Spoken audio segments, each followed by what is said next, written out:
Hi, boys and girls. This is Grandma Sheila, and our story today is called When Grandpa Got Stuck. Well, one afternoon,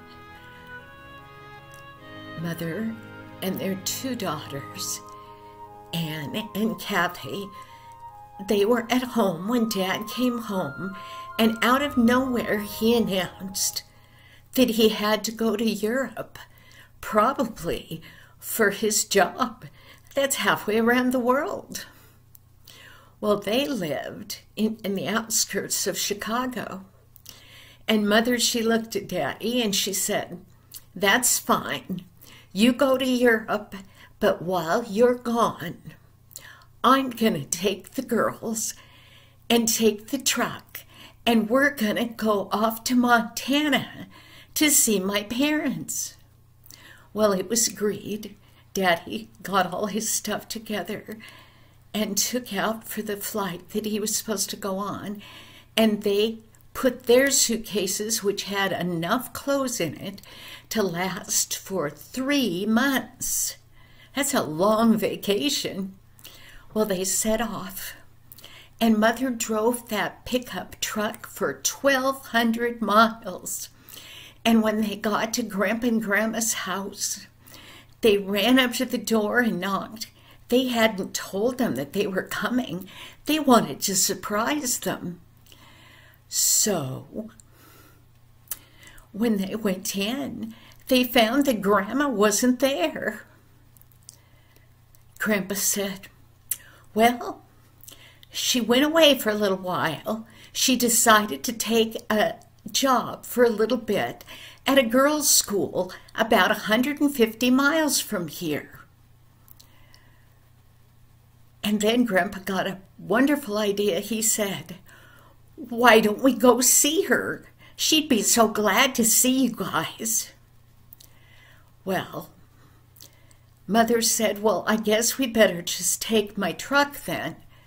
Grandpa looked at her. He said, "I'm not going anywhere in a truck. We're going to take my car." So it was agreed that they would take Grandpa's car. And when they went outside, oh, they both worried about that car. That car was old. But Grandpa insisted, no truck. They needed to go in his car. It was in good shape. There was no reason they couldn't take his car. And then he said, "This car was built in the days when they were built strong." So everybody got in the car, the two girls in the back and Mom in the front with Grandpa, and away they went. Well, they'd gone a long, long ways. And you know, Grandpa's eyes weren't very good. Maybe he needed new glasses, I don't know. But he didn't see the sign where they were supposed to turn to go where Grandma is. Suddenly he looked around and he looked worried, and he turned to Mom and he said, "I don't recognize this road. I think we better stop and ask somebody." So they did. They stopped at a car service place. And Grandpa talked to the man and he told him where they were going. And the man said, "Oh, you missed the turn about 50 miles back." 50 miles, the girls thought. That's a long ways to have to go back. Well, then the man said, "You really don't have to go back. Down the road about 2 miles, there's a road to the left, and it's the old road. You can take that and get there just fine from there."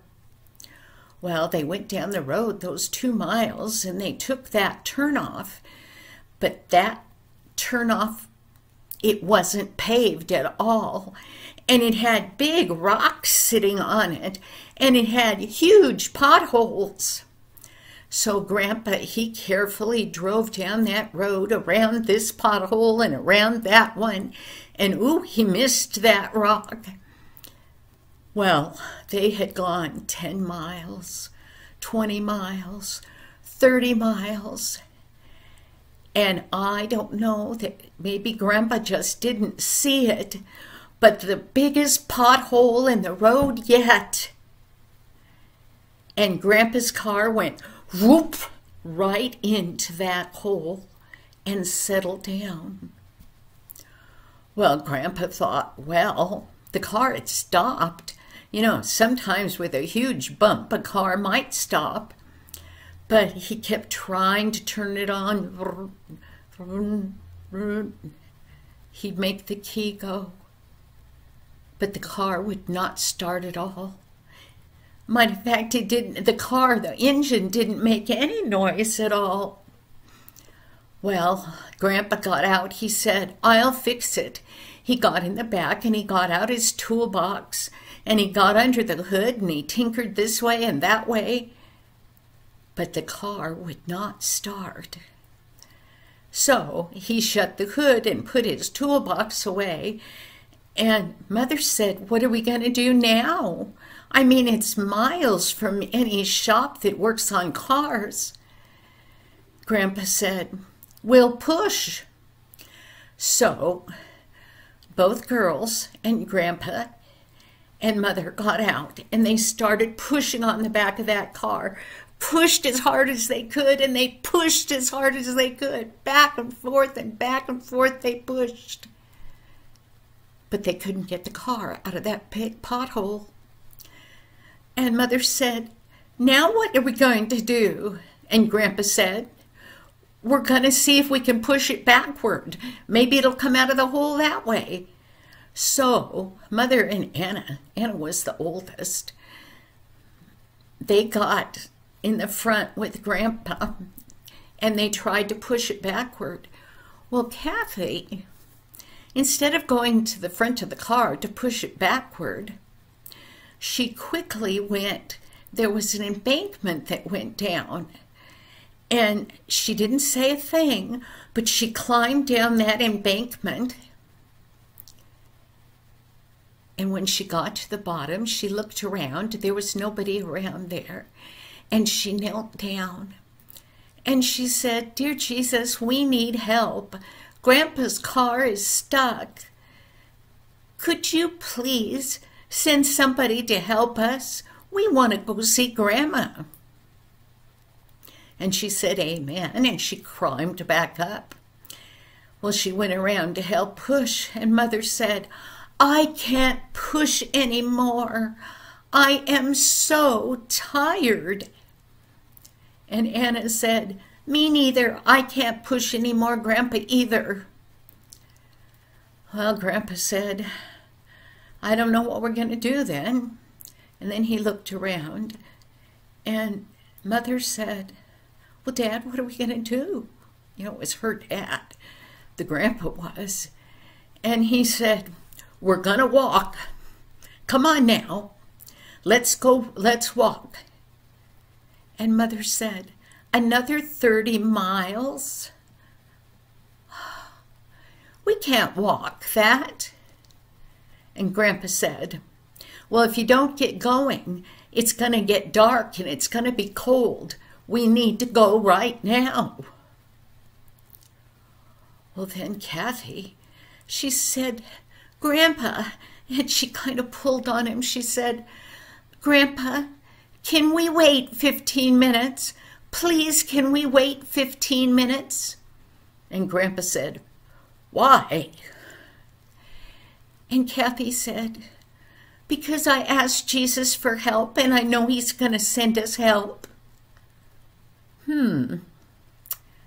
Well, we can wait 10 minutes then.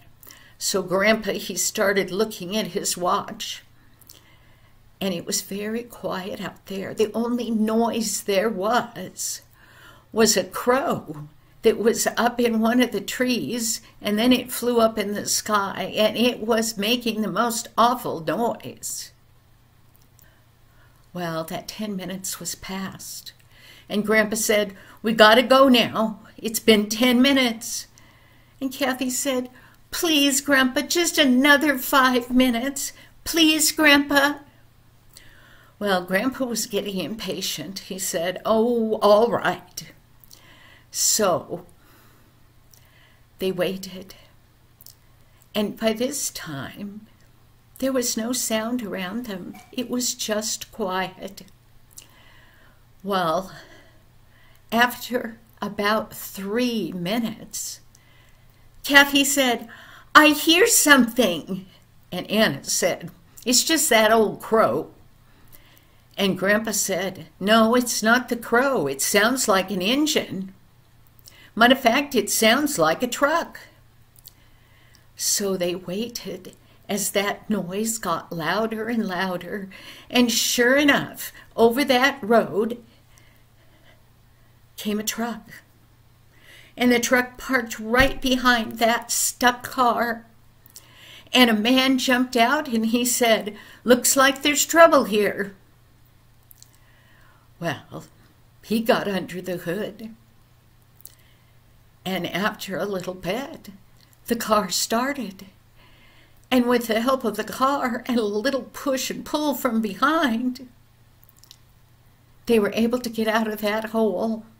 And the man said, "Well, that's that then." And Grandpa came up and he pulled out his wallet and he said, "Let me pay you." And the man said, "Oh my, no. And he got in the truck and he was gone. Just that quick, he was gone. Well, they got in the car and it was driving wonderfully down that road, and Grandpa was being very careful with the potholes now and the rocks. And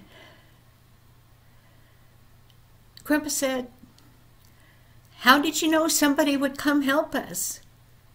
And Kathy said, "Because I knew Jesus would. I'd asked him, you know." But Kathy said, "Grandpa, I didn't know that angels dress as truck drivers." And Grandpa, he kind of smiled and he said, "I don't know, but I suppose that they could." And then he said again, "I suppose that sometimes they do." Thank you, boys and girls, and I'll see you next week. Bye-bye now.